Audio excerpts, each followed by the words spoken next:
Bitcoin is parked around $63,400 this morning. Nothing dramatic happened over the weekend. Candles are small, volume is thin, comment sections are quiet, and if you only glanced at a chart, you'd probably scroll past and assume there's nothing worth your time this week. I think that assumption is about to get expensive for a lot of people. Quick disclaimer before we go any further.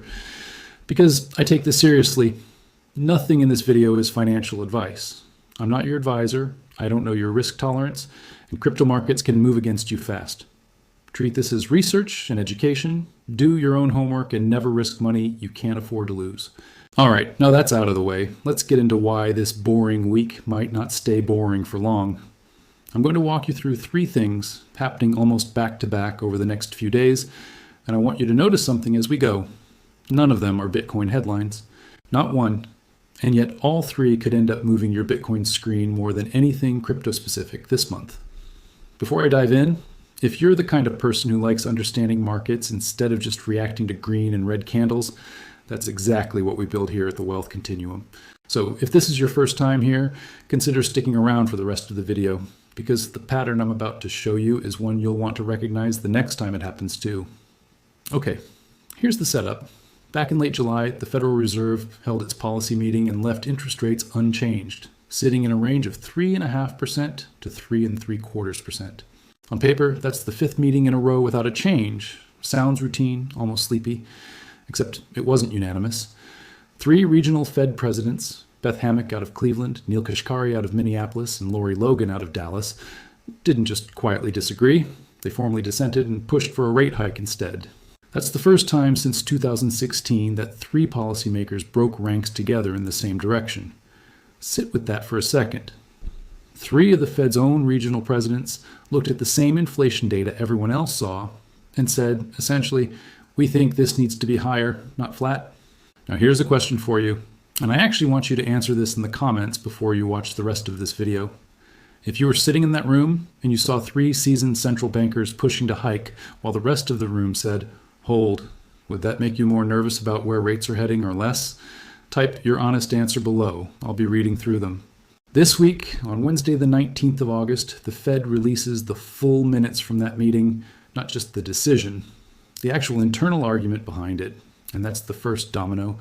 I know what some of you are thinking. Why does anyone care about notes from a meeting that already happened? The decision is done, rates are already where they are. Here's the thing though, markets don't really trade on what already happened, they trade on what people expect to happen next. That's the whole game. The rate decision told us the outcome, the minutes tell us the argument, and the argument is where the real information lives. Were those 3 dissenting officials basically isolated voices, worried but outnumbered? Or does the wider committee actually share more of that concern than the market currently believes? That distinction matters enormously for an asset like Bitcoin, because Bitcoin has become deeply tied to expectations around liquidity, the dollar, and where borrowing costs are heading. When the market starts pricing in a Fed that stays restrictive for longer, risk assets tend to get squeezed. When the market senses the door for easier policy might open sooner, risk appetite tends to loosen up, and Bitcoin, because it's so reactive, can move harder than almost anything else in the portfolio. So really, the question underneath this whole week boils down to one sentence. How hawkish was the Fed actually behind closed doors? And stay with me here, because the next part is where the story stops being simple. While 3 Fed officials were leaning hawkish in that room, something almost contradictory was happening outside of it. U.S. retail sales for July came in down 0.6%. Total sales landed around $763.6 billion, down from roughly $768.1 billion the month before. That was the first monthly decline in 9 months, and it caught a lot of economists off guard. Most were expecting a small increase, not a drop. Some of that softness came from temporary noise. Amazon shifted its big sales event earlier in the calendar. Gas prices pulled back, and auto dealers had a weak month. But underneath the noise, consumer sentiment also slipped. A widely watched University of Michigan reading dropped roughly 8% earlier in the month, snapping a 2-month streak of improving confidence. Layer on top of that a labor market that isn't exactly roaring. The unemployment rate sits around 4.1%, and job growth for July came in soft enough that it's already nudging economists to trim their growth forecasts for the third quarter. So now you've got a genuine contradiction sitting right in front of investors. Inside the Fed, you've got hawks worried enough about inflation to formally vote against a hold. Outside the Fed, you've got consumers pulling back and a labor market losing some of its shine. This is where it gets really concerning, because Bitcoin doesn't get to pick a side. It just sits in the middle and absorbs whichever narrative wins. Quick pause. How's the weather where you're watching this from? I'm always curious where this channel actually reaches. Drop your city or country in the comments. It's a small thing, but I genuinely like seeing how far this stuff travels. Okay, back to it. This week isn't just about Wednesday's minutes. There's a second act on Thursday, the 20th of August, when two more reports land within minutes of each other. First, weekly initial jobless claims. Sounds dry, I know, but this is one of the freshest reads we get on whether companies are starting to let people go. If claims come in low and stable, that tells the Fed the labor market still has some room to breathe, which gives hawkish officials more ammunition to stay firm. If claims start climbing, that's a signal the cooling is turning into something more serious, and that changes the entire calculation. Second, the Philadelphia Fed Manufacturing Index for August. This one gets ignored by casual investors because it doesn't sound exciting. But traders watch it closely because it's an early read on business conditions. Are factories seeing more orders or fewer? Readings above zero suggest expansion. Below zero suggests contraction. If manufacturing weakens at the same time retail spending is falling and jobless claims are ticking higher, that's not three separate stories anymore. That's one story, told three different ways. You need to understand this before I show you what happens next. None of these numbers matter much in isolation. It's the combination that moves markets. 1 week print gets shrugged off. 3 week prints in the same week start to look like a pattern. And patterns are what actually move the September rate conversation. So here's another one for you to sit with. If you had to bet right now before any of this data drops, which do you think wins this week? The hawkish voices inside the Fed or the cooling signals coming from the economy? Comment your prediction. We'll all get to find out together by Thursday afternoon. Here's the part that I think most channels covering this week are going to miss completely. Everyone's going to frame this as hawkish Fed equals bad for Bitcoin, and weak economy equals good for Bitcoin. That's the lazy version of this story, and it's wrong more often than it's right. The real setup is more specific than that. Imagine the minutes come out and confirm a genuinely hawkish committee. More officials sympathetic to the three dissenters than markets currently price in. Then Thursday's jobless claims come in stable, and the Philly Fed index holds up fine.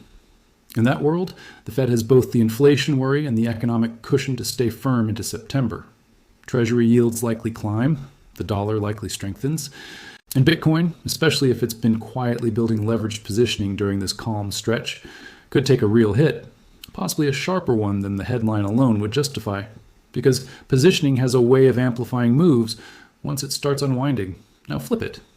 The minutes show the three dissenters were more isolated than feared, with most of the committee still comfortable holding steady. Then Thursday's claims tick up and the Philly Fed number disappoints. Suddenly, the market starts asking a very different question. Is the Fed even going to have room to stay tight for much longer? Yields could ease, the dollar could soften, and Bitcoin, especially after days of compressed, boring price action, could catch a bid that snowballs as shorts get squeezed and momentum traders pile in late. But here's the scenario I actually think deserves the most attention, and it's the one almost nobody frames properly. What if the minutes come out hawkish and the economic data comes out weak at the same time? That's not a clean bullish or bearish setup, that's a genuinely confusing one. The Fed says, we're still worried about inflation. The economy says, growth is slipping. Nobody knows which signal to trust more. Bitcoin can whipsaw in that environment, rallying on one headline, reversing on the next, rallying again a day later. For anyone trading with leverage, that kind of directionless chop is often more dangerous than a straightforward crash, because both the bulls and the bears can end up getting stopped out at different points in the same week. Stay with me, because this next part is the actual takeaway I want you to walk away with. Here's something a lot of people overlook, and it might be the single most useful thing in this entire video. Markets don't really react to information. They react to surprises. If everybody already expects the minutes to sound hawkish, and the minutes come out hawkish, Bitcoin might barely flinch because that outcome was already baked into the price. But if the market is leaning one way, and the actual data comes out meaningfully different, that's when you get the real move. That's when volatility that's been compressed for days suddenly releases all at once. So instead of asking, will the Fed sound hawkish this week? The smarter question is, will the Fed sound more hawkish than what's already priced in? That subtle shift in framing is the difference between correctly anticipating a quiet non-event and getting blindsided by a violent one. And this is exactly why I'd encourage you to watch Bitcoin's actual reaction to the news, not just the headline itself. If hawkish minutes drop and Bitcoin barely dips, that tells you the market had already priced in the worst case. If the labor data weakens and Bitcoin doesn't rally the way you'd expect, that also tells you something. Maybe the bullish case was overestimated too. Sometimes the reaction is more honest than the headline. Here's a genuinely tough one for you. Do you personally trust market reactions more than the actual news itself? Or do you think price action can be misleading in the short term and only the underlying data really matters over time? I'm curious where this audience lands on that because it splits people more than you'd expect. Drop your take below. I want to step back from the week-to-week noise for a moment because I think it's easy to lose the bigger picture when you're staring at 5 economic releases packed into 3 days. Bitcoin's relationship with traditional macro forces has been changing for years now. As more institutional money has flowed in, Bitcoin has become more sensitive to the same levers that move stocks and bonds. Interest rate expectations, the strength of the dollar, and overall liquidity conditions across the financial system. But it still has its own internal engine too, exchange-traded fund flows, institutional accumulation, the fixed supply story that never really goes away, positioning and leverage sitting underneath the surface of the market. That combination is exactly why macro data doesn't simply dictate what Bitcoin does. It interacts with whatever's already happening beneath the surface. If demand is already strong going into a dovish surprise, the upside move can get amplified well beyond what the headline alone would suggest. If leverage is elevated going into a hawkish surprise, the downside can accelerate faster than anyone expects. So this week was never really about guessing a magic number for where Bitcoin lands by Friday. It's about understanding how Bitcoin tends to react once the information actually arrives, and positioning your thinking around that reaction function, instead of trying to predict the unpredictable. If breaking down markets like this is useful to you, hitting like genuinely helps this video reach more people who'd get value from it. And if you're new here, subscribing means you won't miss the next breakdown when the picture shifts again, because weeks like this one tend to repeat more often than people expect. Let's lay out the sequence one more time, because I think it helps to see it as a single story instead of 5 separate headlines. Wednesday the 19th, the Fed minutes land, and they answer question number 1. How deep does the hawkish concern inside the committee actually run? Thursday the 20th, jobless claims and the Philadelphia Fed Manufacturing Index answer question number 2. Is the labor market and broader business environment holding steady, or is the cooling from July's retail sales report starting to spread? And running underneath both of those, every single day, is question number 3. How does Bitcoin actually respond once each of these pieces of information hits the tape? If the Fed sounds hawkish and Bitcoin shrugs it off, that tells you the fear was already priced in. If the data weakens and Bitcoin doesn't rally the way the simple narrative would predict, that tells you the bullish case might have been overstated. And if Bitcoin suddenly makes an outsized move on data that seems relatively minor on the surface, that's often the clearest sign that positioning underneath the market was far more fragile than the calm price action had been suggesting. Here's what they're not telling you on most finance channels covering this week. They'll wait for the headline number, react to it in real time, and call it a day. But the actual edge here isn't in the headline. It's in comparing the headline to what was already expected, and then watching how price responds in the hours after. That's the part that takes patience, and it's exactly the part most people skip. So here's how I'd frame the week ahead. In one sentence, quiet price action doesn't mean nothing is happening. It usually just means the market hasn't decided yet which story it believes. The Fed minutes on Wednesday, the jobless claims and manufacturing data on Thursday, and Bitcoin's own reaction running through both. That's the sequence worth paying attention to, far more than any single headline in isolation. One last question before you go, and I'd really like an honest answer in the comments. Do you think the Fed is quietly preparing to stay restrictive well past September, or do you think this cooling economic data is going to force their hand sooner than the market currently expects?